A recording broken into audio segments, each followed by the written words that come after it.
Hello students, welcome to the Chanakya Vidyalaya. In the last lecture, we have completed our first chapter. In this lecture, we are going to learn about the structure of atom. Okay?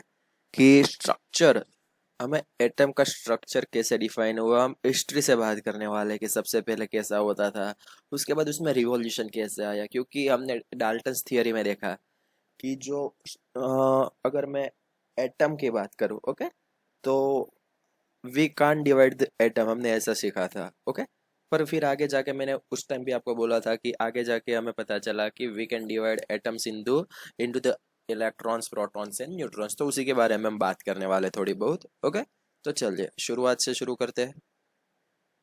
तो our first theory is that discovery of सब atomic particles. Okay, क्योंकि हमने देखा कि Dalton ने क्या कहा था कि एटम है, एटम का डिवीजन नहीं हो सकता, एटम इज इंडिविजिबल। ओके, तो वो जो रिवॉल्यूशन था कि हमें पता चल गया कि एटम को अब हम डिवाइड कर सकते हैं, जिसको हम बोलते हैं सब एटॉमिक पार्टिकल्स। ओके, तो उसकी बात करते हैं। उसके लिए कई सारे डिफरेंट डिफरेंट टाइप्स के हमें मेथड्स का यूज करना पड़ा, इन सब की बात हम करेंगे। कि an insight into the structure of atom was obtained from the experiment on, देखिए याद रखिएगा कौन सा एक्सपेरिमेंट है। ओके, कि from the experiment on electrical discharge through gases.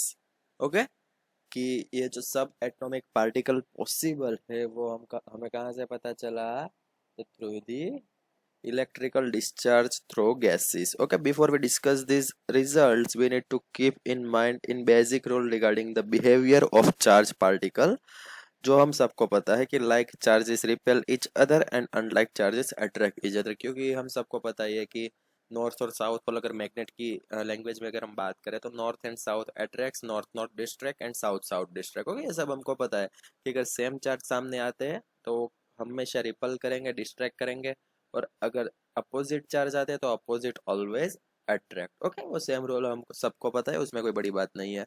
तो अब हमारा जो फर्स्ट टॉपिक है वो है discovery of the electrons, how electron produce, how electron invented, found कैसे हुआ। ओके, तो उसकी हम बात करते हैं यहाँ पर कि इलेक्ट्रॉन्स के रिगार्डिंग कंप्लीट ये स्ट्रक्चर हमारा है, जो हमारा नया एक्सपेरिमेंट है वो एक्सपेरिमेंट भी इलेक्ट्रॉन्स का ही है। और ये बहुत ही बेसिक है, इंफॉर्मेटिव तरीके से आप सबको याद रखना रहेगा। In 1830, Michael Faraday showed that if electricity is, देखिए ये बात याद रखने की, उसने क्या कहा था, electricity is pass through a solution of an electrolyte, chemical reaction occurred at the electrodes.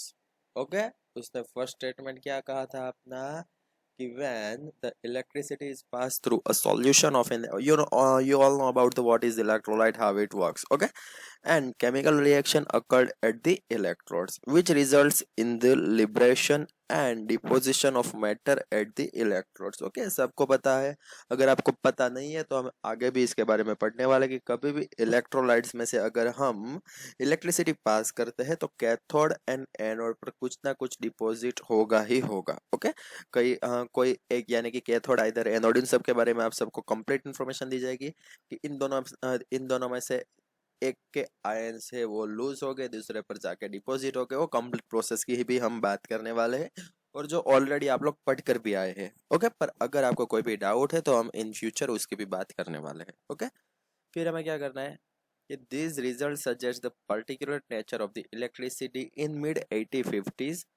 many scientists, mainly Faraday, began to study electrical discharge. Okay, Faraday ने क्या किया, electrical discharge in partially evacuated tubes. Okay, कि जो partially इवेक्यूटेड tubes थी उसमें उन्हें electrical discharge की जो एक्सपेरिमेंट है वो शुरू कर दिया। और वो जो ट्यूब थी, that tube is known as the cathode ray discharge tube. Okay, कि वो जो ट्यूब थी पार्शियली इवेक्यूटेड ट्यूब, वो ट्यूब किस नाम से जानी जाती है, कैथोड रे डिस्चार्ज ट्यूब।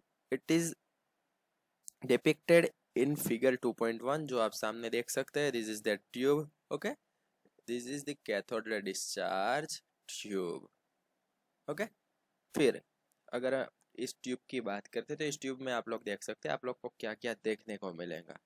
तो देखिए यहाँ पर मेरा कैथोड है। ओके, यहाँ पर है मेरा एनोड। हम सबको पता है cathode negatively charge, anode positively charge है। यहाँ पर मेरी बैटरी है which is high voltage battery, okay. और यहाँ पर हमारा वैक्यूम पंप है जो वहाँ का जो वैक्यूम है, वैक्यूम का प्रेशर वो कांस्टेंट रखता है, ओके। और यहाँ पर है फ्लोरेंस कोटिंग जिसकी भी हम बात करेंगे, ओके। तो ये कंप्लीट स्ट्रक्चर हमारे पास है कैथोड डिस्चार्ज ट्यूब का, ओके। चलिए अब आगे अगर बात करते हैं तो cathode tube is made of glass containing two thin pipes of metal called electrodes, okay जी। इलेक्ट्रोड की हमने बात कर ली, कैथोड एंड एनोड, ओके। फिर अब अगर हम आगे बात करते हैं इससे तो आगे हम लोग क्या, just a minute,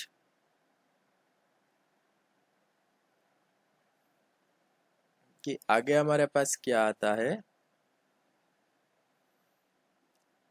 sealed in it the electrical discharge, okay। यहाँ से ध्यान रखें, the electrical discharge through the gases could be observed at very low pressure and at very high voltage, okay। MCQ के लिए याद रखना है कि ये जो इलेक्ट्रिक डिस्चार्ज है आप लोग कहाँ पर और किस सिचुएशन में ऑब्जर्व कर सकते हैं। तो उसका जो प्रेशर है, प्रेशर बहुत ही लो होना चाहिए, और उसका जो वोल्टेज है, उसकी जो बैटरी का वोल्टेज है, वो वोल्टेज बहुत ही हाई होना चाहिए, ओके। वो फर्स्ट एंड मैंडेटरी कंडीशन है हमारी।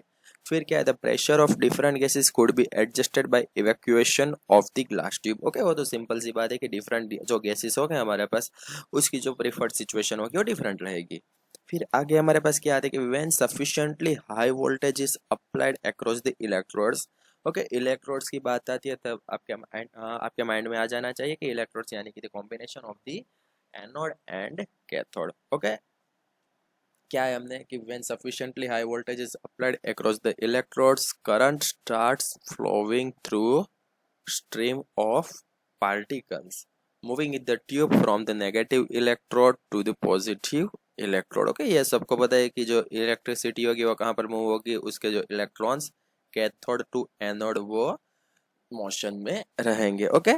and these were called cathode rays or cathode ray particles, okay। and this is the whole thing is called as the cathode rays or cathode ray particle। आपको 2 marks के question में भी पूछा जा सकता है कि एक्सप्लेन द कैथोड रेज और कैथोड रे पार्टिकल। तो उसके लिए हमने जो ऊपर का दिखा उसकी अगर आप बेसिक समरी भी लिख देंगे तब भी आपको पूरे मार्क्स मिल जाएंगे, ओके। पर जो टू द पॉइंट चलना रहेगा, उसमें ये नहीं कि थोड़ा बाहर से डाल के रख दिया, थोड़ा यहाँ का रख दिया, थोड़ा अच्छा है थोड़ा बुरा है, ओके। ऐसा नहीं, अगर आपको लिखना है तो टू द पॉइंट परफेक्ट लिखिए, कम लिखिए, नो डाउट कम लिखिए पर परफेक्ट लिखिए, ओके। टू द पॉइंट चलेंगे, मार्क्स मिल जाएंगे, कोई मार्क्स नहीं कट करेगा आपके, ओके। फिर अगर आगे बात करते हैं तो the flow of current from cathode to anode was further checked by making a hole in the anode and coating the tube behind anode with phosphorescent materials sulfide, okay. जो हमने ऑलरेडी फिगर में देख लिया था।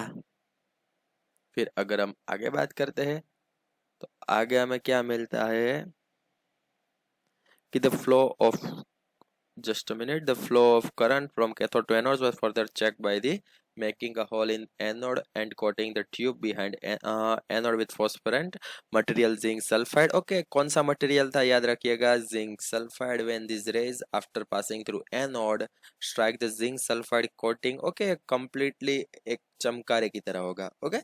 and a bright spot यहाँ पर आपको दिखाया गया है कि bright spot is developed on the coating, जिसकी वजह से हमें पता चलेगा कि कहाँ से कहाँ इलेक्ट्रिसिटी जा रही है, ओके।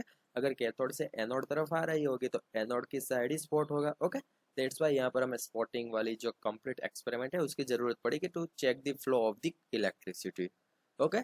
थोड़ी सी अगर समझने में दिक्कत हो रही हो तो कोई बात नहीं, टाइम आते आते हो जाएगा, पर कंप्लीट रिवीजन रखिएगा क्योंकि बहुत ही इजी टॉपिक है। पर हो सकता है कई स्टूडेंट्स को शुरुआती दिनों में तकलीफ हो इसमें, ओके। ये हमने जो कंप्लीट ग्राफ देख लिया था उसमें कोई बड़ी बात नहीं है। अब आगे the result of this experiment are summarised below की, जो हमने एक्सपेरिमेंट तो कर लिया पर हमने कहीं पर भी यह नहीं देखा कि इलेक्ट्रॉन का हमें मिल गया या इलेक्ट्रॉन है नहीं है, ऐसा कुछ हमने नहीं देखा। तो चलिए उसकी बात करते हैं। तो अब हमारा जो नेक्स्ट पॉइंट में क्या है कि द कैथोड रे start from cathode and move towards the anode, okay. देखिए मैंने आपको क्या बोला, पीछे वाला जो क्वेश्चन था कैथोड रे डिस्चार्ज ट्यूब वाला, वो कंप्लीट बेसिक याद रख लिया, कोई बात नहीं है। पर जो एक्सपेरिमेंट के रिजल्ट, कोई भी एक्सपेरिमेंट हो, एक्सपेरिमेंट के रिजल्ट आप लोगों को तैयार होने चाहिए।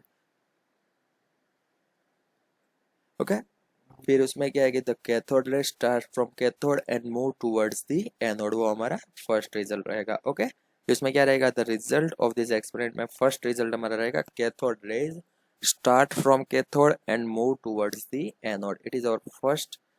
in the second half हमारे पास क्या है, these rays themselves are not visible but their behavior can be observed with the help of certain kind of materials which glow when hit by them। जो हमने देखा था कि एनोड के side जो स्पॉट हमें ब्राइट स्पॉट देखने को मिला था, क्योंकि आगे भी हम कई सारे एक्सपेरिमेंट करने वाले हैं जिसमें आपको अच्छे से प्रैक्टिस हो जाएगी इसकी, कि जो भी एक्सपेरिमेंट करेंगे सभी एक्सपेरिमेंट में सेम चीज होगी, कि जब भी वहां से कोई भी, चाहे इलेक्ट्रॉन्स का हो, प्रोटॉन्स का हो, या फिर अल्फा रेस का हो, ओके, किसी का भी हमारे पास एक्सपेरिमेंट हो, सभी एक्सपेरिमेंट में हमारे पास रिजल्ट सेम ही रहेगा, कि हमें कहीं पर भी स्पॉट ढूंढना रहेगा, ब्राइट स्पॉट ढूंढना रहेगा। क्यों? क्योंकि और कोई हमारे पास वे ही नहीं है कि जिससे हम जानकारी लगा सके, जिससे हम इंफॉर्मेशन निकाल सके कि कहाँ पर ये कौन सा स्पॉट हो रहा है।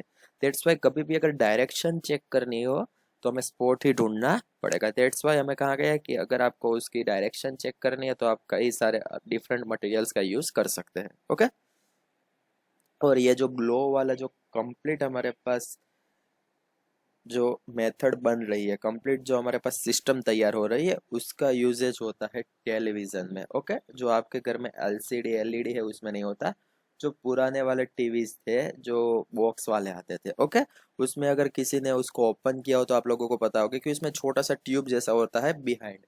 ओके, कि जो पीछे की जो स्लीट होती है वहां पर एक ट्यूब जैसा रहता है। ओके, और ये कंप्लीट इसी मेथड से वर्क करता है, इसलिए हमें उसका एग्जाम्पल भी दिया गया है कि television pictures, okay, television picture tube are cathode ray tube and television pictures result due to fluorescence on the television screen। Okay, और कई बार आप लोगों को पता हो तो कैसा होता है कि अगर जो पुराने वाले टीवीज थे तो उसमें कई बार हमें ब्लैक स्पॉट देखने को मिलते थे। वहां पर क्या होता था कि ये जो फ्लोरोसिन है उसका मटेरियल खत्म हो गया होता है, दैट्स वाई वहां पर ग्लो नहीं करता, और due to this low glow और नो ग्लो, ओके, कि ग्लो नहीं करता, दैट्स वाई हमें टीवी पर कुछ दिखता नहीं है। ओके, और ये पूरी की पूरी जो सिस्टम थी वो पुराने टेलीविजन में अप्लाई की गई है। ओके, इसलिए बताया गया कि television screen coated with the certain fluorescent और फॉस्फोरेसेंट मटेरियल्स।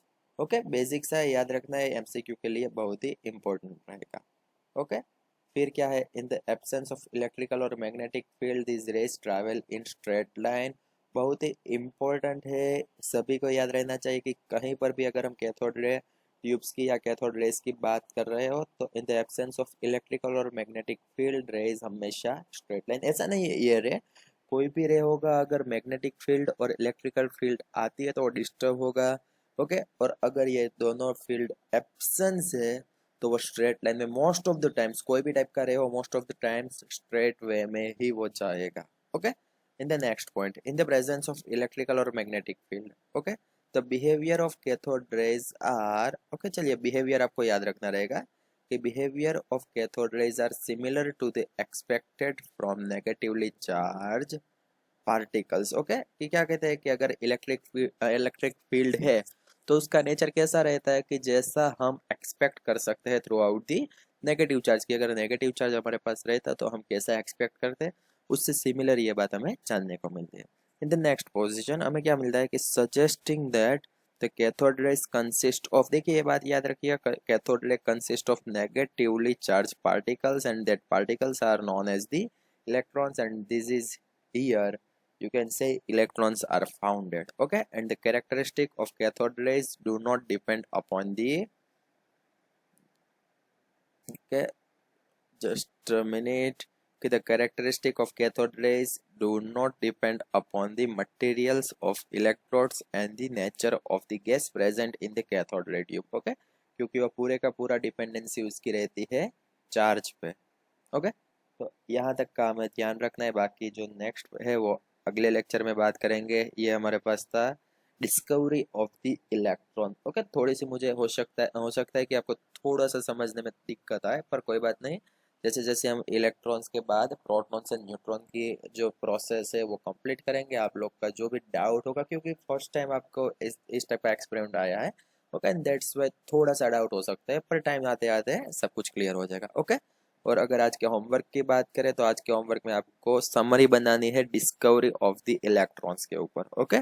कंप्लीट थियरी लिखने नहीं बोलना आपको, सिर्फ 8 से 10 लाइन में कंप्लीट समरी तैयार करनी है डिस्कवरी ऑफ द इलेक्ट्रॉन्स की, ओके। तो आज का लेक्चर यहाँ तक रखते हैं, नेक्स्ट लेक्चर में हम charge to mass ratio of the electron की बात करेंगे।